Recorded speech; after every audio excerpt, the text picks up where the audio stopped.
तो दोस्तों पिछले पार्ट में हमने देखा था कि काइल को फ्रेंडमैन के कुछ डॉक्यूमेंट्स मिलते हैं, जिनमें से एक पेपर पर वही सिंबल और नंबर लिखे हुए थे। और नंबर्स के बारे में पता चलने पर काइल लॉरी के बॉयफ्रेंड डेक्लिन के साथ एक फैसिलिटी के पास पहुंचता है, लेकिन वो उस फैसिलिटी के अंदर अकेले गया। तब वहाँ पर उसे टॉम फॉस मिलता है। टॉम फॉस वहाँ पर काइल से कहता है कि तुम अगर अपनी फैमिली को बचाना चाहते हो तो तुम अपने आप की तलाश करना बंद कर दो। इस चीज से काइल काफी ज्यादा डर गया। वो वापस डेक्लिन के पास आ जाता है। डेक्लिन काइल से पूछता है कि अंदर कौन था, लेकिन काइल उसे कुछ भी नहीं बताता। खैर घर पर ये सभी लोग डिस्कस कर रहे होते हैं कि हमें काइल की सच्चाई जाननी होगी, क्योंकि आज से 20 साल पहले काइल फ्रेडमैन के स्टूडेंट्स में से एक था। लेकिन काइल वहाँ पर पहुंचकर उनसे कहता है कि मैं अपने बारे में कुछ भी जानना नहीं चाहता, मेरे साथ तुम सब लोग हो, मेरे लिए यही बहुत है। इधर डेक्लिन काइल को साइड में ले जाकर उससे पूछता है कि आखिर तुमने वहाँ पर क्या देखा, लेकिन काइल कुछ भी नहीं बताता। तब डेक्लिन कहता है कि चलो ठीक है, मैं निकोल को बातें बताने के लिए चाह रहा हूँ कि तुम फैसिलिटी के अंदर गए थे। तब काइल उसे रोकता है और बताता है कि वहाँ पर मुझे टॉम फॉस दिखा था। उसने मुझसे कहा कि अगर मैंने अपने आप की तलाश नहीं छोड़ी तो मेरी नई फैमिली को खतरा है। काइल डेक्लिन से कहता है कि मैंने भरोसा करके तुम्हें ये बात बताई है, इसलिए बात हम दोनों के अलावा किसी तीसरे के पास नहीं जानी चाहिए। काइल बहुत ही ज्यादा परेशान है। वह फैसला करता है कि वो अपने चक्कर में अपनी फैमिली को खतरे में आने नहीं देगा। खैर इधर दूसरी तरफ हम उस फैसिलिटी के कंट्रोल रूम को देख पाते हैं, जहाँ पर इन लोगों को कैमरे के अंदर काइल दिखाई देता है। ये लोग काइल को देखकर बहुत ही ज्यादा हैरान होते हैं और कहते हैं कि सब्जेक्ट 781227 क्या अभी भी जिंदा है? ऐसा होना पॉसिबल ही नहीं है। इसे तो हमने महीने पहले ही खत्म कर दिया था। जल्दी हमें इसे खत्म करना होगा, वरना आगे चल के हमारे लिए बहुत ही बड़ी दिक्कत बन जाएगा।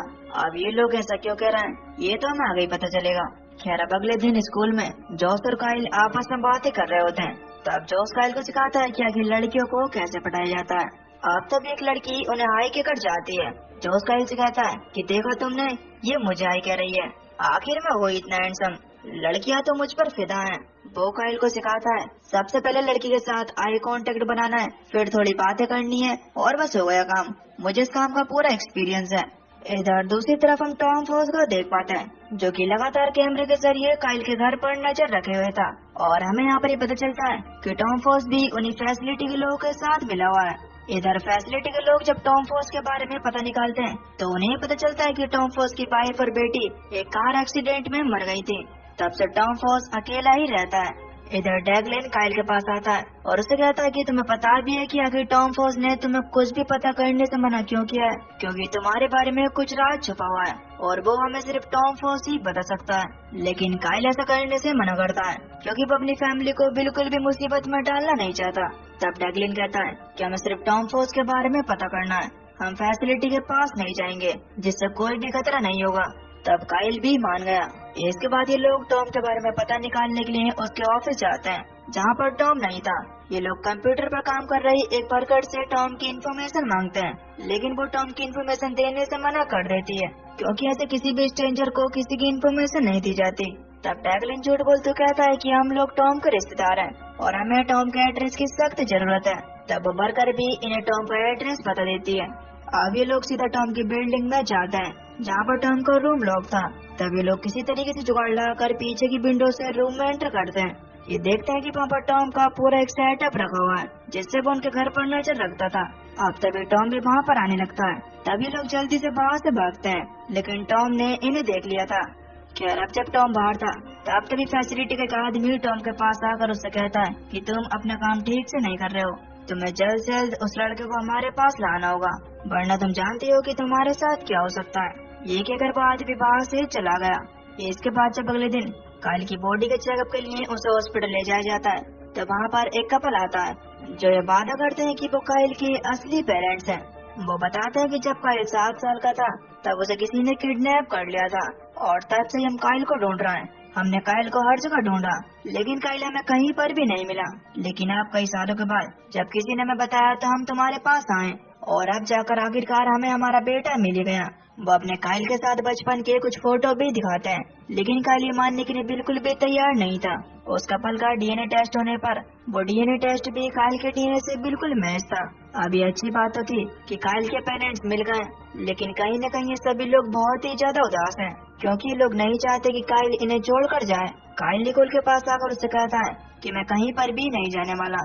तब निकोल उसे समझाते हुए कहती है कि देखो बेटा, वो तुम्हारी असली फैमिली है और आज नहीं तो कल तुम्हें उनके पास जाना ही होगा। खैर, अब रात के टाइम में काइल टॉम फोर्स से मिलने के लिए जाता है। काइल पूछता है कि क्या ये वही लोग हैं जिनके बारे में तुम मुझे बता रहे थे। तब टॉम बिना बात घुमाए फिराए कहता है हाँ। टॉम काइल को कुछ बताने के लिए साइड में लेकर जा रहा था, लेकिन अब तभी एक गोली काइल की तरफ आती है, लेकिन जैसे तैसे काइल से बच जाता है, लेकिन वो गोली सीधा टॉम के कंधे में जा लगती है। ये दोनों जल्दी से गाड़ी में आते हैं। काइल वहाँ पर टॉम से पूछता है कि आखिर मुझे ये बात बताओ कि लोग हैं कौन जो कि अपने आप को मेरे असली पेरेंट्स बता रहा है। तब टॉम कहता है कि अगर तुम्हें इस बारे में जानना है तो तुम्हें इनके साथ जाना होगा। तब काइल यही बात दिमाग में लेकर अगले दिन उस कपल के पास जाता है और कहता है कि मुझे सब याद आ गया है, आप ही मेरे असली मॉम डैड हो और अब मैं आपके साथ चलने के लिए तैयार हूँ। ये सुनकर सभी लोग बहुत ही ज्यादा इमोशनल होते हैं। काइल अगले दिन अमेंडा को गुड बाय कहने के लिए जाता है।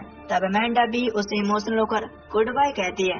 काइल के जाने से पहले निकोल उसके पास आती है और कहती है कि काइल, मैं कभी भी तुम्हें नहीं भुला पाऊंगी और हाँ, जब भी तुम्हारा मन करे तो हमसे मिलने के लिए आ जाना।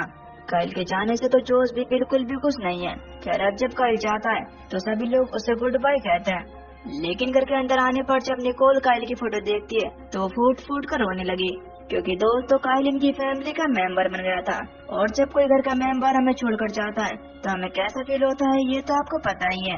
काइल भी जब जा रहा होता है तो उसकी आंखों में भी आंसू होते हैं। अब तभी हमें पता चलता है कि लोग काइल के असली पेरेंट्स नहीं है, बल्कि इन्हें तो टॉम ने हायर किया था। ये लोग काइल को एक जगह पर लेकर जाते हैं जहाँ पर काइल को एक एडम नाम का आदमी मिलता है। एडम काइल से कहता है कि मैं तुम्हारा इंतजार कर रहा था, तुम मेरे क्लोन हो। दरअसल एडम एक बिलियनर है जो कि हमेशा से जिंदा रहने का तरीका ढूंढ रहा था।